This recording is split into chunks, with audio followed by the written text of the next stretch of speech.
Roswell Flight Test Crew here at Interdrone 2018 in fabulous Las Vegas, Nevada, and I'm talking to Kyle Russell over at the Skydio booth. How you doing, Kyle? I'm doing quite well. Thanks for coming and chatting with us. Absolutely. Now, I've only heard about this drone, so I'm really excited about seeing it for the first time. There is an obscene amount of technology happening in this little guy. Why don't you tell us what's happening here? Yeah, so the most obvious thing, just looking at it from the outside, is the sheer number of cameras on this drone. You'll notice that there are 2 cameras on every face of the vehicle, including the back, the top, even the bottom. And the reason we have that and why we have them arranged in pairs on each side is we're actually using them to get depth information in every direction around the drone, which we then stitch together into a 3D map of the environment around the drone as it flies in real time. So basically it knows all the stuff not to hit.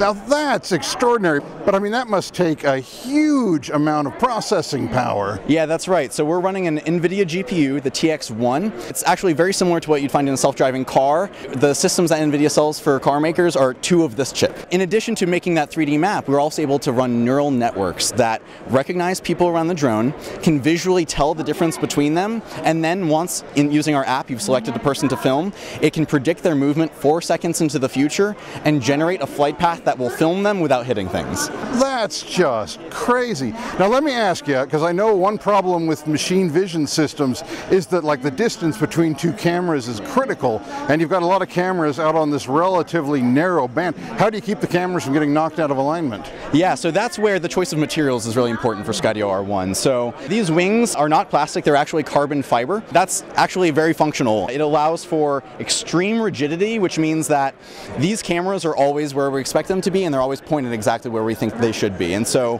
for our computer vision algorithms, we don't need to do calibration, we don't need to adjust the placement of them after a certain number of flights. This works reliably, all calibration happens in software, works every time. It's just crazy. I'm looking forward to seeing this thing in action. Now obviously in addition to the 12 cameras we've got around for collision avoidance, we've got a big one in front for, I'm assuming, actually filming the person running around. Yeah, that's right. So the specs are very similar to what you'd find in an action camera. It films at 4K 30 or 1080 60, and the lens on it is a 150-degree field of view. So it's very wide angle, good for capturing, action sports. So let me ask you, is that a 3-axis gimbal or what have you got on the front there? Yeah, so it's actually 2-axis. We do roll, we do pitch, and then for the 3rd axis of stabilization, we actually try to handle that just in the motion planning software. So when we know we're going to have to rotate around something, we try to make that as smooth as possible in software itself. In addition to that hardware and software stabilization, we're also, just with a software update that came out today, added as part of our app's clip creator, further stabilization option when you export the video that punches in a little bit on the 4K video, but makes sure that it's going to be guaranteed buttery smooth. That's cool.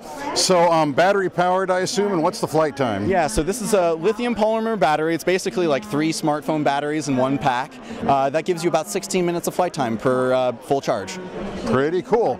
Now the question everyone wants to know when they see a drone this cool on the internet is, when's this thing going to ship and what's it going to cost? So that's my favorite thing to answer because unlike some other concepts you've seen out there for autonomous drones, this is not vaporware. In fact, we've actually been shipping for 6.5 months. This launched in February 2018.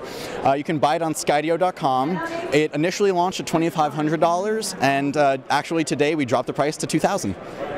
Very, very cool.